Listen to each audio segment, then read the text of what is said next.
Nah, mungkin ada pertanyaan selanjutnya nih yang kayaknya Boleh. juga sering didebatkan sama masyarakat. Nah, ini tentunya teman. Apakah benar obat herbal tuh lebih baik nggak sih dari obat kimia? Nah, sama sih seperti yang kita udah jelaskan sih sebenarnya kan. Jadi kan obat herbal, obat kimia kan dibagikan sebagai tahapan pengujiannya. Ya, jadi dari tahapan pengujian itu sebenarnya kita udah bisa menilai sebenarnya bagusan mana. Nah, kalau saya pribadi lah ya, kalau saya pribadi itu saya lebih ngomong tuh akan lebih aman itu obat kimia. Nah, kenapa demikian sih? Karena kan tadi kan obat kimia itu udah diuji coba ke manusia kan. Jadi udah diketahui juga efek sampingnya seperti apa, dampaknya seperti apa, khasiat yang jelasnya udah tahu, dosisnya seberapa pun udah ketahuan. Beda kan halnya dengan obat herbal. Yang kita ketahui itu bahwa dosisnya itu belum ketahuan, dosis efektif buat manusia itu seperti berapa. Cuman kita bisa klaim bahwa memang dari segi herbal itu manfaatnya itu banyak banget. Jadi kalau dari segi obat herbal itu ya, contoh satu tanaman tuh manfaatnya tuh banyak banget loh. Betul ya, Nek? Beda ya? Ya, betul banget. Jadi satu tanaman itu memang contoh nih ya, kita misalnya katakanlah aja ambil yang secara umum dari masyarakat, contohnya kunyit. Kunyit itu secara empiris udah terkenal banget digunakan untuk misalnya ngobati batuk, bisa dikombinasi dengan madu, kecap atau jeruk nipis kan kita tahu sendiri, digunakan udah secara tradisional. Iya. Kemudian dia untuk membantu mengurangi gejala flu juga seperti itu. Nah, tinggal memang kalau misalnya sediaannya masih berupa jamu atau ya kita katakanlah level yang paling rendah, maka rata-rata produsen hanya mengklaim yang spesifik yang mereka inginkan. Karena memang kalau untuk spesifik tertentu, misalnya kita menginginkan ketika kita minum sediaan ini menghasilkan efek A seperti ini. Nah, itu berarti tingkatannya minimal sudah harus obat herbal terstandar atau fitofarmaka. Karena apa? Pada sediaan yang fitofarmaka atau obat herbal terstandar, itu mereka sudah melakukan standarisasi seperti yang tadi. Jadi mereka misalnya nih, setelah melakukan uji itu mereka sudah mendapatkan ketika kita minum misalnya herbal ini dengan dosis sekian miligram, maka baru didapatkan efek yang seperti ini. Nah, kayak gitu sih. Iya, dan lagi juga saya sering baca koran juga ya. Banyak muncul tuh beberapa produk herbal yang diklaim tuh bisa menyembuhkan segala jenis penyakit loh. Sempat sempat baca juga yang berarti seperti itu kan. Ya, Sebenarnya kalau sempat berupa rata-rata sih berupa obat tetes kan. iya, banyak banget itu. Cuman kalau menurut saya itu sebenarnya dia mungkin kayak tadi ya, kita kan ngomongin kan nih golongannya masih jamu nih, golongan yang kita belum uji cobakan ke manusia ya. Kalau secara garis besar memang efeknya seperti itu. Cuman yang karena kayak tadi kan, karena dosisnya itu sebenarnya dosis yang dimaksud buat manusia ini kan belum pasti kan ya. Jadi sebenarnya kalau kita klaim bisa menyembuhkan ya berarti ya, bisa menyembuhkan beberapa penyakit itu masih salah sih menurut saya. Mungkin lebih tepatnya itu bisa mengurangi ya, mungkin bisa mengurangi atau Ya, mencegah. betul. Nah, Mengurangi gejala atau membantu mencegah. Kalau menyembuhkan sebenarnya kurang tepat sih, bukan itu salah. iya betul, kurang tepat. Itu yang sebenarnya banyak sih orang yang klaimnya tuh menyembuhkan, itu yang salah banget sih. Dan masyarakat tuh, jadi harapan kita ya, semenjak mendengar apa yang kita sampaikan mungkin bisa lebih banyak lah informasi yang masuk. Jadi biar bisa membedakan juga sebenarnya bagusan obat herbal atau obat kimia. Karena sebenarnya bukan karena hal itu juga sih, banyak juga sih manfaat. Jadi kita juga nggak bisa mengatakan bahwa ini nih obat kimia lebih bagus daripada obat herbal, nggak bisa seperti itu juga sih. Karena kita tahu juga kan obat kimia itu masih banyak juga efek sampingnya.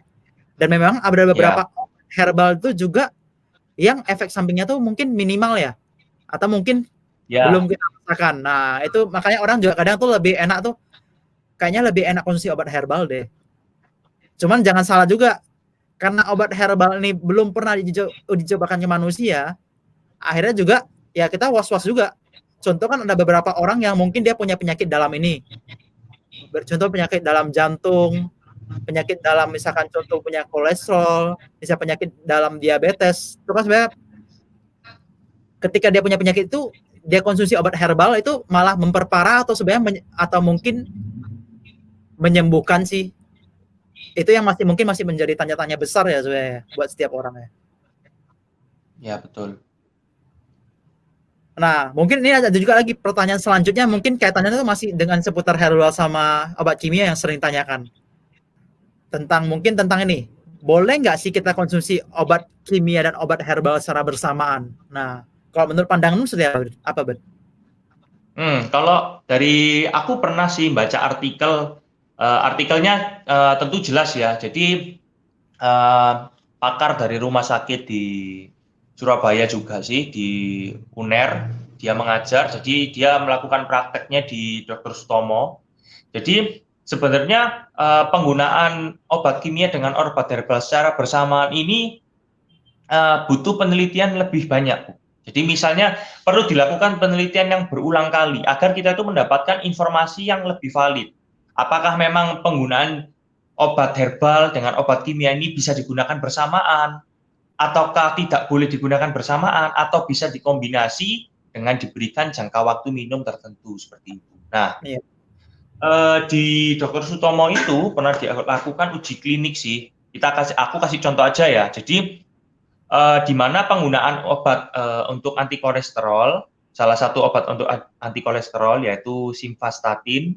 Nah, itu sebagai obat kimianya, kemudian obat herbalnya menggunakan campuran dari daun jambu, kemudian temulawak, dan daun jati Belanda. Nah, hasilnya bahwa pemberian obat herbal dan obat kimia ini jika dilakukan sendiri-sendiri, jadi tidak digabung atau dikombinasikan, itu memberikan hasil penurunan angka kolesterol yang lebih baik dibandingkan dengan dijadikan satu. Kemudian ada contoh lain, misalnya pada penggunaan metformin, kemudian dan itu sebagai obat kimianya, dan obat herbalnya menggunakan teh hitam, digunakan pada pasien diabetes mellitus. Nah, pada penelitian itu dapat disimpulkan jika dua obat digunakan secara sendiri-sendiri, itu bisa menurunkan angka rata-rata gula darah selama 1-3 bulan, yaitu HbA1c, itu memberikan efek yang hampir sama. Jadi di sini maksudnya obat kimia maupun obat herbal hasilnya kurang lebih sama, jadi sama baiknya. Tetapi jika penggunaan obat ini digabung secara bersamaan, penurunan dari angka HbA1c itu justru sangat kecil, jauh lebih kecil. Sehingga kita bisa disimpulkan lebih baik digunakan sendiri-sendiri, tidak dikombinasi ataupun tidak digabung menjadi satu sih, seperti itu. Iya, betul sih. Sebenarnya untuk pengujian kombinasi ini juga masih rancu ya. Masih rancu dalam artian itu masih belum banyak penelitian. Kayak tentang nih, kayak kita boleh ngomong ya. Contoh kalau obat kimia. Ketika kita minum obat kimia, contoh 2 macam, 3 macam, 4 macam, 5 macam. Itu kan kita bisa cek interaksinya kan. Jadi sebenarnya udah tertera. Nah, enaknya seperti itu. Tapi ketika contoh obat kimia dikonsumsi dengan obat herbal bersamaan, efeknya seperti apa? Nah, itu yang belum ada. Itu yang masih sangat minim. Ya, betul. Jadi secara umum sih yang sudah ada di masyarakat, bahkan dokter pun menyarankan, sebenarnya untuk obat herbal, jika ingin misalnya gini nih, pasien diberi obat oleh dokter, tapi pasien itu mengatakan bahwa dia juga ingin mengonsumsi obat herbal. Dokter sih biasanya menyarankan untuk obat kimia diminum terlebih dahulu, kemudian diberikan jeda antara 1-2 jam, baru obat herbalnya diminum. Karena apa? Kita tahu sendiri, jadi gini penjelasannya, kenapa sih kok harus sebenarnya dikasih jarak seperti itu? Jadi, obat kimia itu sebenarnya lebih mudah diserap oleh tubuh. Yeah. Nah, sedangkan obat herbal itu lebih lambat diserap oleh tubuh. Dan bahkan ada beberapa senyawa kimia yang jika digunakan bersama dengan obat herbal, dia tidak diserap oleh tubuh, tapi diikat oleh zat obat kimia tersebut, sehingga efeknya itu tidak tercapai. Atau kita ibaratnya ginilah, minum obat itu tapi kok nggak ada efeknya ya. Nah, seperti itu. Karena obatnya itu berikatan dengan, obat kimia itu berikatan dengan obat herbal tersebut sih. Kayak gitu sih. Betul. Saya juga sering sih kayak ada pasien tuh kayak beli obat juga. Dia ngomongnya, kok saya minum obat ini kok nggak ada efeknya. Tapi ketika saya minum obat herbal brand tertentu kok malah ada efeknya. saya juga bingung sih mau jelaskan seperti apa. Kalau saya mau jelaskan secara kayak tadi, contoh nih secara obat kimia yang udah ketahuan persis, jadi kayak efek sampingnya, khasiatnya, itu kan harusnya lebih diuntungkan. Tapi ketika masalahnya itu ketika obat herbal atau obat kimia tuh dikonsumsi setiap orang, itu hasilnya bisa beda-beda juga. Ya, Jadi sebenarnya betul. ya nggak salah juga sih dia ngomong tuh obat herbal ini menurut dia tuh lebih ampuh dibanding obat kimia. Itu nggak salah juga sih. Karena kita ngomong tuh kondisi tiap tubuh orang tuh beda-beda. Ada yang ketika dia ada, jadi kita kasih contoh seperti ini ya. Jadi ketika seseorang mempunyai riwayat kolesterol, nah dia itu minum obat tadi simvastatin. Nah, ketika dia minum obat ini, dia cek kok nggak nurun sama sekali sih kolesterol dia. Nah, ini juga harus dievaluasi juga. Sebenarnya dia makan apa? Maksudnya dia makan lemak seberapa banyak. Ya, Sehingga betul. ketika dia konsumsi tinggi kan obat kolesterol tinggi. Akhirnya ketika dia minum obat simvastatin tuh dia nurunkannya itu cuman sedikit gitu loh. Ya, betul. Jadi, untuk itu tuh banyak kriterianya sih. Contoh nih, kalau kita ngomongin kolesterol ya, seberapa banyak sih kolesterol yang kita makan? Kolesterol jahat ya yang kita makan. Cocok nggak sih dengan dosis obat kolesterol yang kita minum? Sering bukan sering lagi, malah udah sangat sering, maksudnya masyarakat tuh protes tentang hal ini gitu loh. Bahwa obat ini ternyata dikonsumsi itu maksudnya nggak ada manfaatnya sama sekali. Kok ketika saya obat herbal tuh malah ada manfaatnya? Mungkin ketika dia konsumsi obat herbal itu, dia konsumsi lemak jahat itu nggak terlalu banyak. Sehingga ketika Ya, dia cek betul. juga hasilnya kok, malah bagus ya hasilnya. Nah, terus ini kan ada juga sih sebenarnya yang sering banget yang mungkin sering ditemui masyarakat ya. Kayak contoh nih, kan sekarang lagi booming ya tentang produk masker, produk hand sanitizer. Contoh lagi yang sekarang lagi ketrennya tuh produk herbal lah, eukaliptus. Nah, menurutmu nih, sebenarnya bisa nggak sih kita membuat obat itu secara mandiri? Mungkin bisa sedikit sharing nih. Oh. Kalau ini sepengetahuanku ya, jadi kalau setelah aku baca itu, jadi maksudnya kalau sebenarnya kalau dikatakan membuat sendiri, sebenarnya sih kalau misalnya kayak masyarakat nih mau membuat sendiri, sebenarnya ada syarat-syarat khusus yang harus dilakukan. Jadi nggak sembarangan orang bisa buat. Sama halnya kayak yang tadi yang di awal kita bilang itu, kita sempat nyentil sedikit. Jadi untuk membuat ini kan ibaratnya termasuk alkes ya, untuk masker, kemudian hand sanitizer itu kan termasuk alkes. Kemudian kalau untuk herbal eucalyptus itu kan termasuk sediaan obat tradisional. Nah, sebenarnya seperti tadi sama, mereka harus punya kualifikasi. Nggak mungkin dong masyarakat biasa yang nggak punya ilmunya, kemudian dia memproduksi. Siapa yang akan menjamin produk itu misalnya aman, atau memberikan efek yang sesuai yang diinginkan? Kemudian tadi harus ada peralatan yang menunjang, peralatan yang sesuai. Kemudian yang ketiga tadi ada tempat khusus yang memang sudah didesain sesuai dengan peraturan yang diminta oleh pemerintah. Nah, khususnya nih, kalau misalnya yang sekarang kan kita memang beberapa bulan terakhir ya, itu kan kita tahu harga masker sangat melambung, stoknya juga kosong, kemudian hand sanitizer juga harga stoknya kosong, harganya juga melambung. Rata-rata sih karena oknum yang memanfaatkan sih memang. Nah, di sini aku lebih ingin menekankan, pemerintah kan akhirnya sempat menghimbau nih, karena waktu kosong itu kan diberikan alternatif juga nih. Jadi misalnya contoh ya, yang selama ini masyarakat awalnya itu hanya tahu masker, yang dipakai itu kan masker medis. Itu jelas kan masyarakat nggak bisa buat sendiri. Maka sekarang pemerintah menganjurkan untuk penggunaan masker kain. Itu kan termasuk masker non medis. Nah, masyarakat boleh kalau untuk membuat masker kain. Itu kan juga bisa dicuci, jadi bisa dipakai berulang kali. Sedangkan masker medis yang kita tahu itu berupa disposable atau satu kali pakai. Nah, kemudian nih selanjutnya kayak contoh tadi kita bahaskan hand sanitizer. Bukan pemerintah Indonesia saja, bahkan Badan Kesehatan Dunia atau WHO itu memberikan panduan gratis ya. yang bisa dilakukan masyarakat dimanapun untuk membuat hand sanitizer sendiri dengan catatan untuk penggunaan sendiri. Apabila mereka akan melakukan transaksi misalnya atau diperjualbelikan, tentu harus mengikuti regulasi yang ada di negara masing-masing. Contoh nih di Indonesia nih, berarti mereka harus memiliki izin edar. Nah, kebetulan untuk izin edar dari masker dan hand sanitizer ini sama. Dia yang mengeluarkan dari Kementerian Kesehatan. Nah, termasuk usahanya yaitu perbekalan kesehatan rumah tangga. Jadi nggak sembarangan, karena untuk bisa dapat izin produksi PKRT tadi, itu harus ada beberapa tahap yang mereka lalui.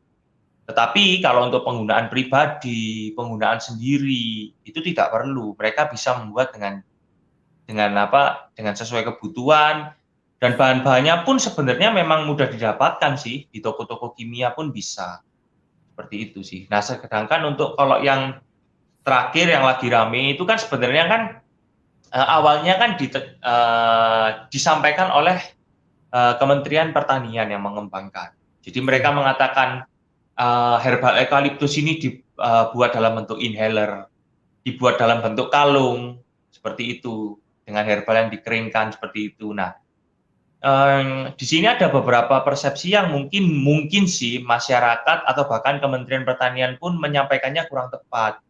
Karena sampai sekarang kan kita tahu, seperti di awal kita bilang, belum ada obatnya. Tetapi hanya bisa mencegah dari gejalanya, membantu mengurangi.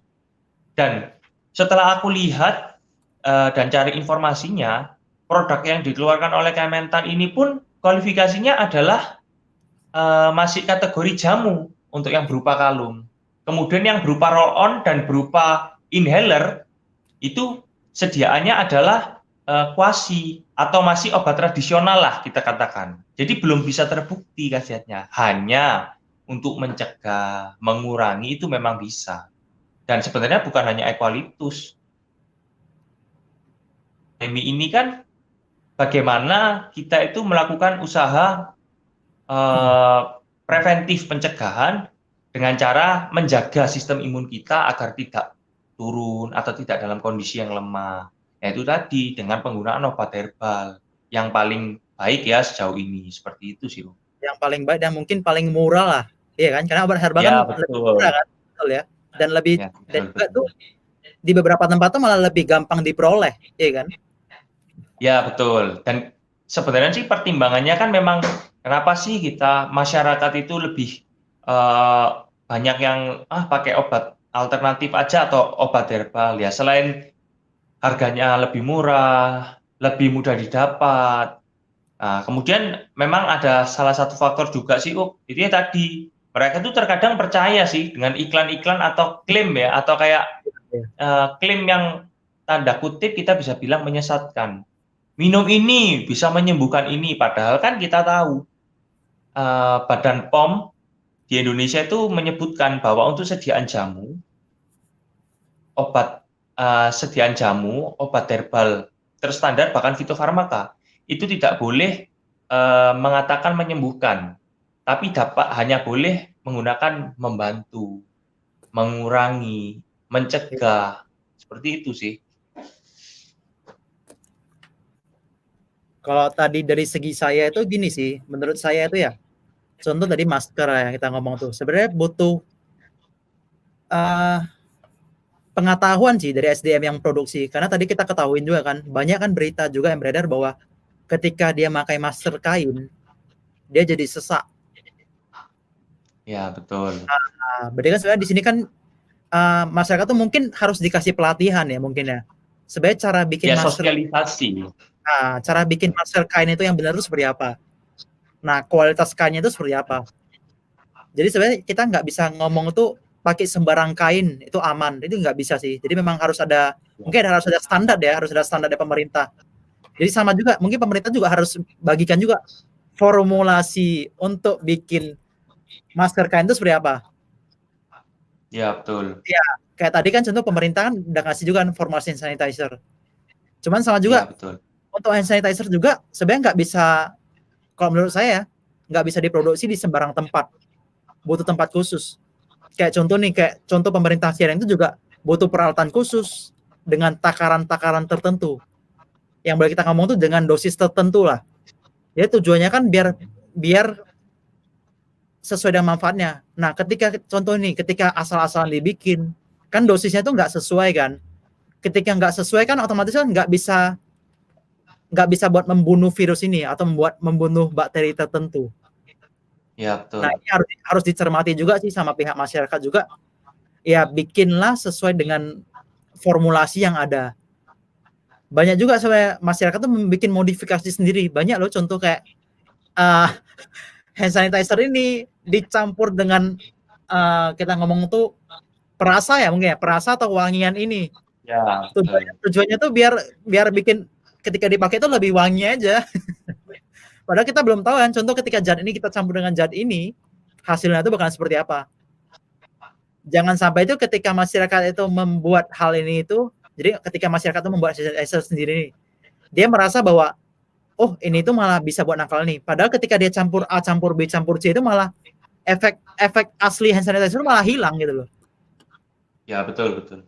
Itu yang amat penting sih. Sama ketika kita bahas tentang eukaliptus itu juga sebenarnya butuh, yang kita ngomong herbal itu kan butuh pengolahan tertentu ya. Jadi contoh nih, kita nggak bisa kita petik langsung eukaliptus itu kita petik, kita langsung giling atau kita langsung ngapain tuh langsung bisa buat hal ini kan nggak bisa kan. Nah mungkin sebenarnya kan kayak kamu bisa ngasih contoh produk kan, kamu kan kalau saya nggak kan kamu juga punya usaha obat tradisional kan. Nah mungkin kamu bisa kasih contoh nih satu produk itu pengolahan itu seperti apa.